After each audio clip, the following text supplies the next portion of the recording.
할렐루야. 오늘 저희들 수예배 출애굽기 10장 1절에서 20절 말씀으로 출애굽기 강의 20번째 시간 말씀을 나누도록 하겠습니다. 8번째 재앙이죠. 이 8번째 재앙의 이 모습은 우리가 이 7번째 재앙서부터 조금씩 이 재앙의 성격이 바뀌기 시작합니다. 오늘 읽었던 본문에서 여러분들이 보셨을지 모르겠지만 2절에 보시면 내가 애굽에서 행한 일들 곧 내가 그들 가운데서 행한 표징을 내 아들과 내 자손의 귀에 전하기 위함이다. 이렇게 전하고 있고 내가 여호와인 줄을 아는 중요한 표징으로 이것을 삼아야 된다라고 말씀하고 계셔요. 우리가 메뚜기 재앙이 애굽 사람들에게 내린 재앙으로 우리가 이제 보지만 계속해서 제가 이 10개의 재앙 이야기를 하면서 말씀을 드리는 과정에서 했던 것처럼 이 재앙이 애굽 사람들에게 그때 있었던 일이 아니라 하나님의 백성들에게 내리는, 또 이 땅을 살아가고 있는 모든 사람들에게 내리는 하나님의 중요한 가르침의 일부입니다. 이 가르침을 누군가는 협박처럼 들을지 모르겠지만 누군가에게는 이 말씀이 정말 나를 정신 번쩍 나게 만들고 또 일어나게 만들고 또 눈을 뜨게 만드는 말씀이 될 수도 있는 거거든요. 하나님은 그렇게 이 말씀을 사용하라고 우리에게 주시는 거예요. 우리 이 말씀은 재앙을 끝나고 나서도 완강했다, 이렇게 완악하다 이렇게 표현되어지지 않고 아예 처음부터 완강하고 완악함으로 시작되어지고 있어요. 즉 이 8번째 재앙의 포커스는 완악함, 완강한 마음을 가진 자가 어떻게 될 것인가에 대해서 경고하시고 그 결과를 알려주시는 말씀이에요. 그러니까 이 말씀을 우리가 이렇게 읽으면서 그럴 수도 있어 라고 읽는 것이 아니라 완악하고 완강한 마음을 가진 사람은 이렇게 되어져 라고 확정되어진 말씀으로 들으시는 것이 훨씬 더 바람직하다라는 생각을 갖습니다. 7번째 재앙에서 우리는 바로가 하나님 앞에 거짓 회개한 내용을 봤어요. 나는 악하고 하나님은 의롭고 내가 잘못했다. 하지만 재앙이 물러가고 난 다음에 도로 그 모든 것들을 번복하고 일시적이고 그리고 순간적인 위기를 모면하기 위한 가짜 회개라는 것이 드러났죠. 이러한 것들이 실은 이제 완악함의 확정으로 이어지면서 이 뒤에는 바로가 완악하냐 완악하지 않느냐 회개하냐 이런 내용 자체가 아예 언급되지 않습니다. 무슨 소리냐면 이 일을 통하여서 하나님께서 바로가 회개할 것을 기대하지 않으신다라는 거예요. 이 완악함이라는 게 참 무서운 것이거든요. 우리는 이 완악함을 좀 가볍게 여겨요. 완악함이라고 하는 이 부분에 있어서 개인적인 성격이나 어떤 개성적인 어떤 자신의 정체성으로 삼는 경우들이 간혹 있거든요. 이 완악함이라고 하는 게 다른 게 아닙니다. 뒤에 이 완악함의 반대말이 바로 나오는데 3절 저 중반 끝날 때쯤 보면 겸비함이라고 나오죠. 하나님 앞에 두 종류의 사람이 있는 거예요. 완악한 사람이 있고 겸비한 사람이 있는 겁니다. 완악한 사람은 어떤 사람이냐? 하나님 앞에 고개 빳빳이 들고 서 있는 사람을 완악한 사람이라고 머릿속으로 그리시면 돼요. 그럼 겸비한 사람은 어떤 사람이냐? 하나님 앞에 무릎 꿇고 엎드리고 하나님의 뜻에 순종하고 내가 하나님께 모든 영광을 다 돌리겠다라는 자세로 있는 사람을 생각하시면 됩니다. 하나님 앞에는 두 사람이 있다는 거예요. 두 사람 모두 다 우리가 생각할 때는 어떤 강자 앞에서 빳빳하게 서 있고 내가 버티고 또 내 생각을 드러내고 이런 부분들을 멋있는 사람, 영웅의 모습으로 묘사하거든요. 특히 이 그리스 로마 신화 많은 이야기들은 인간이 영웅으로 나올 때는 딱 한 가지예요. 신과 싸워서 맞서는 사람들을 영웅이라고 얘기를 합니다. 만약에 그리스 로마 신화의 이야기로 본다면 이 완악하고 완강한 사람은 영웅과 같은 사람이라고 볼 수도 있어요. 근데 성경에서는 그렇게 얘기하지 않습니다. 성경에서는 하나님 앞에 영웅처럼 서려고 하는 자는 오히려 죄인이 되어지고 하나님 앞에 종처럼 있는 사람은 영웅이 되어질 수 있다라는 이야기를 성경에서 하는 거예요. 우리가 모세나 다윗이나 성경에 나오는 수많은 인물들이 다 어떤 사람입니까? 오늘 여기 표현을 따지면 겸비한 사람들이에요. 하나님 앞에 겸비한 사람들이 하나님께서 글을 쓰시고 하나님께서 우리를 볼 때 위인 영웅처럼 우리 성경에 그려지고 있잖아요. 이게 굉장히 중요하거든요. 우리가 신앙생활을 하면서 하나님 앞에 겸비한 자가 되어지기 위해서 신앙생활하는 거예요. 또한 겸비한 자로서 신앙생활하는 겁니다. 하나님 앞에서 내가 완악함이라는 모습으로 있다면 실은 나는 그 모습이 단순하게 내 개성을 나타내거나 내 정체성을 표현하는 수단으로 이해해서는 절대 안 되는 거예요. 그건 있어서는 안 되는 모습이고요. 특별히 성경을 아는 사람들에게는 하나님의 은혜를 입어서 믿음을 갖게 되어진 성도들에게 이 완악함이라는 단어는 이응자도 남아서는 안 되는 모습이에요. 제가 이 목회를 하면서 실은 여러 사람들을 이렇게 보잖아요. 그렇죠? 만나잖아요. 그런데 참 신기하게도 믿음 생활 얼마 안 된 사람은 그렇게 완악해요. 너무 똑똑한데 그렇게 완악해요.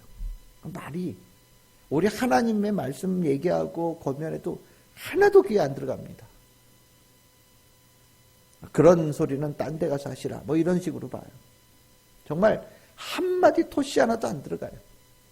그런데 믿음 생활하는 분들은요, 뭐 이런저런 생각들이 있죠. 사람들은 다 생각이 있다니까요. 생각 없이 사는 사람 아무도 없어요. 그런데 그 생각들을 내가 가지고 살아가는데도 하나님 말씀, 하나님의 뜻, 성경의 가르침, 예수님의 가르침을 이렇게 권면하면 들어요. 내가 생각을 뚜렷하게 가지고 있었어도 하나님의 말씀을 전하면 들어요. 저는 그 모습을 보면서 아이 그 사람이 졌네? 이렇게 보지 않습니다. 하나님의 사람이네 라고 봐요. 우리가 세상엔 거꾸로예요. 누가 뭐라고 그래도 끝까지 내 고집 지키고 내 생각 버티고 내가 옳다고 큰 소리 막 외치고 저쪽에서 얘기하면 난 더 큰 소리로 얘기하고 아마 듣기 싫어 뭐 안 들을 거야 막 그러면서 막 자기 소리 막 끄집어내는 게 이기는 것처럼 보이잖아요. 그렇죠? 세상에서는 싸울 때 보면 목소리 큰 사람이 이기다고 얘기하는데 하나님 앞에서 그렇지 않아요. 하나님 앞에서는요 목소리가 적어져요.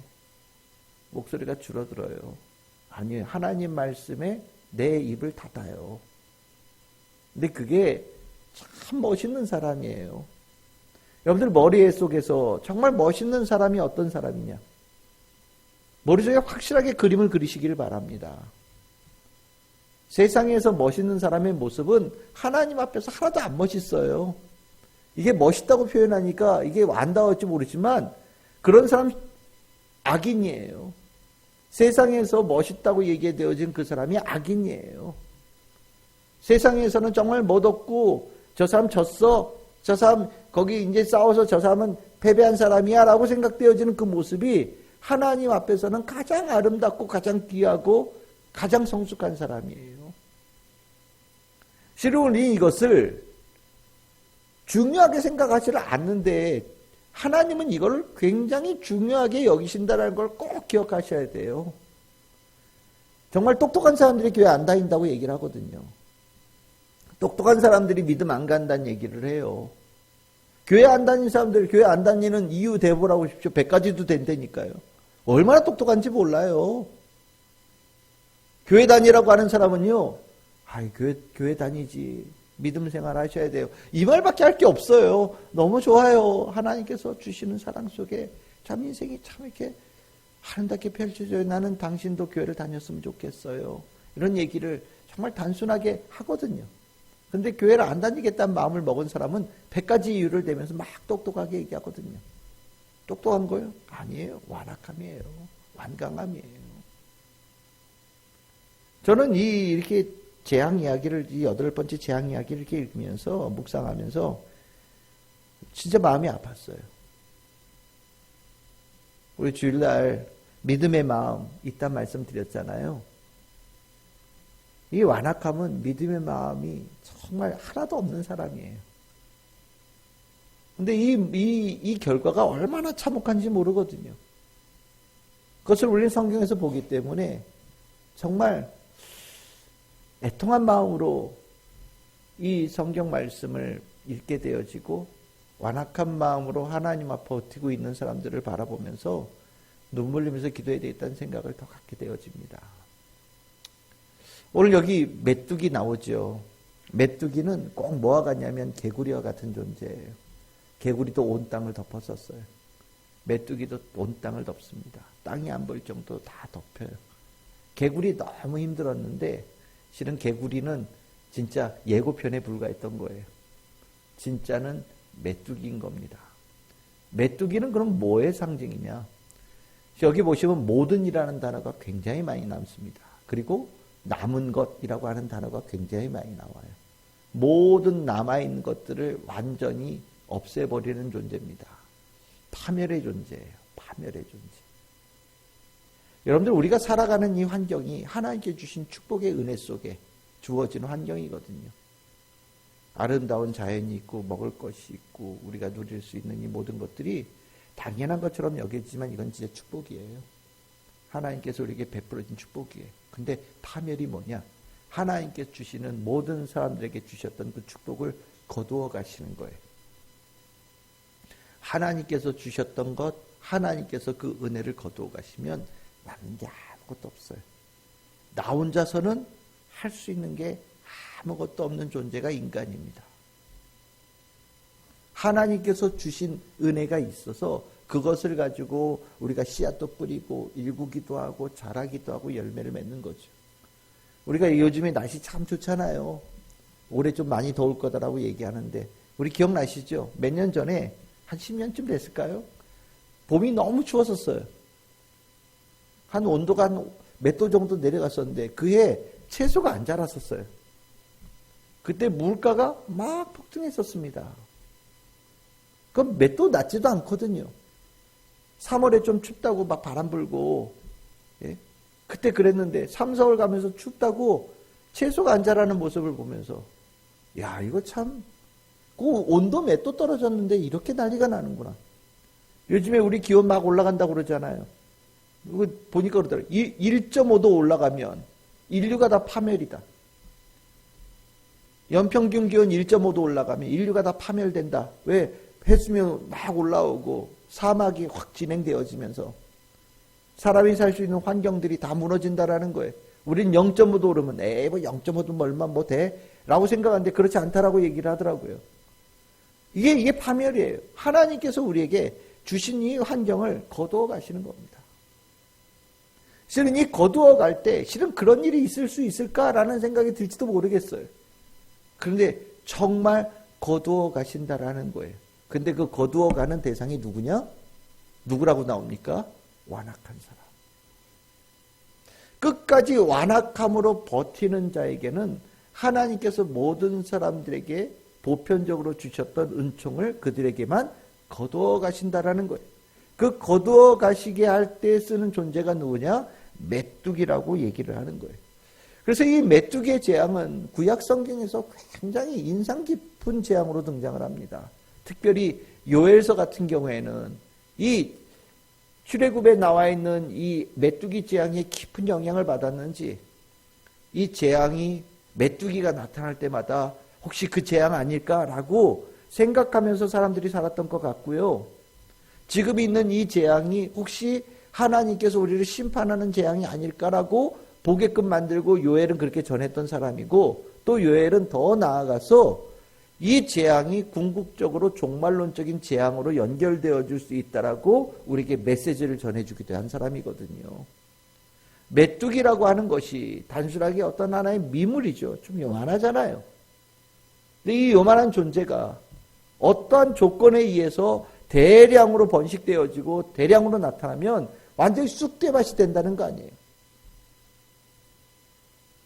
그 재앙이 어디서부터 나왔는지 모르지만 마치 하나님께서 쓰시는 군대인 것처럼 온 땅을 뒤덮게 되어졌을 때 남은 것이 하나도 없게 되어진다. 나무도 풀도 초록색이라는 초록색들은 완전히 다 사라져서 살만한 땅이라고 보였던 애굽 땅이 사막과 같은 땅으로 변질되어진다라고 얘기하는 거거든요. 사막이 뭡니까? 사람 못 사는 땅이잖아요. 메뚜기가 지나간 땅은 사막이 되어버린다는 거예요. 애굽의 자랑이 뭔데요? 다른 데는 다 사막이어도 우리는 나무도 자라고 풀도 자라고 곡식이 자라고 풍요로운 땅이라는 거 자랑했던 곳이 애굽인데, 메뚜기가 그 땅을 덮고 있는 한 그 땅에서 자라날 수 있는 건 하나도 남은 것이 없는 땅이 되어지는 사막의 땅이 되어진다는 것을 우리에게 보여주는 거거든요. 하나님께서는 완악한 자의 삶을 사막으로 만들어 버리시겠다는 거예요. 사람이 살 수 없는 땅, 도저히 더 살아갈 수 없는 삶의 모습으로, 환경으로 만들어 버리시겠다라는 게 하나님의 이 재앙의 징조라는 겁니다. 이거를 이스라엘 백성들이 머릿속에 기억하기를 원하신다라는 거예요. 이 재앙을 너의 자손들이, 그 자손의 자손들이 명심하고 마음속에 기억하고 살아가야 될 중요한 가르침으로 새기라고 하나님께 주신 재앙이라고 말씀하신다라는 거예요. 무엇을요? 절대로 완악해서는 안 된다. 하나님 앞에 겸비한 자의 모습으로 살아가야 된다라고 가르친다라는 거예요. 우리가 아이들에게 뭘 가르쳐야 될까? 이 겸비함 가르쳐야 됩니다. 실은 이 부모 쫓아하고 이 사회적인 문화를 쫓아한다고요. 어떤 애들이 그 똑똑한 부모 밑에서 자라지 그런지 모르겠어요. 참말 잘하거든요. 또박또박 말 따져가면서 말 잘해요. 말 잘하는 건 좋은데 더 중요한 거는 듣고 배울 수 있는 귀를 갖는 것이 훨씬 더 중요하거든요. 어린아이들이 말을 잘해봐야 얼마나 많이 잘하겠어요. 알아봐야 얼마나 많이 알겠습니까? 그런데 듣지 못하고 자기 말만 또박또박 하는 것은 실은 완악함을 그대로 따라가는 것과 다르지 않아요. 여러분들 기억하십시오. 완악한 자는요, 인생이 사막이 되는 거예요. 하나님께서 그 인생을 초토화시켜버리셔요. 이게 하나님의 분명한 하나님의 메시지라는 것을 이 8번째 재앙을 통해서 우린 기억해야 됩니다. 얼마나 힘들었느냐. 바로가 깜짝 놀랐잖아요. 그래서 요 16절에 17절에 보시면 죄를 용서해달라고 요구하고 이 죽음, 여러분들이 죽음이라고 표현합니다. 메뚜기를 통해서 죽음이라는 단어를 아주 직감하게 되어지죠. 우리는 이 죽음이라는 단어를 통해서 메뚜기의 재앙이 10번째 재앙과 연결되어져 있다는 것을 알게 되어져요. 정말 바로가 완전히 놀란 거예요. 그런데 여러분들이 여기서 더 중요한 거는 하나님께서 그럼 이 회개를 받으셔서 메뚜기를 없애버리신 거냐? 아니라는 겁니다. 8번째, 9번째, 10번째 재앙은요, 세트에 그냥 쭉 지나가는 거예요. 이거는 바로가 회개했느냐 안 했냐가 전혀 상관없어요. 실은 바로는요, 완악함을 멈출 수 없는 존재로 이미 완전히 타락되어져 있는 존재로 나옵니다. 저는 이것도 굉장히 중요한 메시지라는 생각이 들어요. 우리는요, 때 되면 다 회개해. 교회 다니라고 하면 그런 얘기하는 분들이 있어요. 죽기 전에만 하면 되지. 나중에 내가 죽기 전에 할 거야. 걱정하지 마. 그렇지 않아요. 앞에는요, 하나님께서 회개한다고 그러고 뭐 한다고 그러면 하나님께서 알아서 일주일 알아서 없애버려 주기도 하시고 하셨는데 7번째 재앙에서 가짜 회개하고 난 다음에 하나님께서는 바로의 말을 하나도 듣지 않으십니다. 바로는요, 완악함의 존재이면서 완악함에 완전히 물든 존재가 되어지고 완악함을 스스로 멈출 수 없는 완전한 무기력한 존재로 전락되어져 있어요. 우리는 내가 완악함을 바꿀 수 있다는 생각을 가져요. 내가 언젠가 새 마음을 가지고 멈출 수 있을 거라는 생각을 가져요. 그렇지 않아요. 사단이 그렇게 만만하지 않습니다. 완악함은요, 어느 순간 넘어가기 시작하면 완악함이 그 사람의 무한 질주하기 시작합니다. 멈출 수가 없는 거예요. 바로도 멈추고 싶었을 거예요. 신하들 얘기하잖아요. 우리 이미 망했어요. 바로요, 왜 보지 못합니까? 우리 이미 망했습니다. 뭘 더 망해야 되겠습니까? 이쯤에서 멈춰야 됩니다. 저들이요, 우리에게 축복을 주는 존재가 아니라 쟤들이 오히려 우리에게 재앙을 주는 존재입니다. 함정이고 수렁입니다. 내보내십시오. 안 나간다고 그럴까봐 걱정입니다. 얼른 내보내십시오. 신하들이 막 조언을 하는데도 바로가 듣질 않아요. 왜냐고요? 완악함에 이미 무한질주에 그 멈출 수 없는 열차에 올라탄 겁니다. 저는 인간에 대한 하나님의 무한한 사랑과 은혜와 구원의 섭리를 좀 믿어요. 믿는데 성경에는 다른 이야기가 있다라는 것도 우리는 분명히 알아야 됩니다. 하나님은 우리를 언제든지 구원하기를 원하시기도 하시지만 어떤 사람들에게는 자기가 한번 올라탄 그 완악함의 그 열차가 브레이크가 없는 열차라는 것을 깨닫지도 못한 상태에서 멸망할 수 있는 사람들이 있다라는 것을 우리는 성경에서 얘기하고 있다라는 거 알아야 됩니다. 바로는요, 이미 그 열차에 올라탄 거예요. 멈출 수가 없어요. 메뚜기를 보내신 것도 재앙이지만 메뚜기를 일순간에 없앤 것도 재앙이 되어져요. 왜냐하면 나오잖아요. 그 하나님께서 서풍을 불어서 18절에 보시면 뭐라고 나옵니까? 19절에 보시면 19절에 뭐라고 나옵니까? 홍해에 넣으셨다라고 얘기가 나와요. 홍해가 어떤 곳입니까? 나중에 바로가 죽음당하는 바다지요. 메뚜기를 없애버렸을 때 우리는 없앴다라는 것에 대해 포커스를 맞추지만 없앤 게 아니에요. 죽이셨어요. 홍해 바다에다 죽이셨어요. 그 홍해 바다 죽을 존재가 누구시냐? 바로이고 애굽의 신하들이고 애굽의 군대예요. 실은 이 8번째 재앙은요, 메뚜기를 없앤 게 아니에요. 메뚜기를 죽이심을 통하여서 이 땅의 죽음이 결정되어졌다라는 것을 선언하시는 겁니다. 굉장히 무서운 얘기예요. 실은 이 8번째 재앙이. 8번째 재앙에서 온 땅이 어떻게 되어졌다? 우리는 9번째 재앙에서 이미 보죠. 흑암의 재앙이다 라는 것을 보게 됩니다. 실은 이 8번째 재앙은요, 앞으로 있을 모든 재앙을 전조하고 있어요.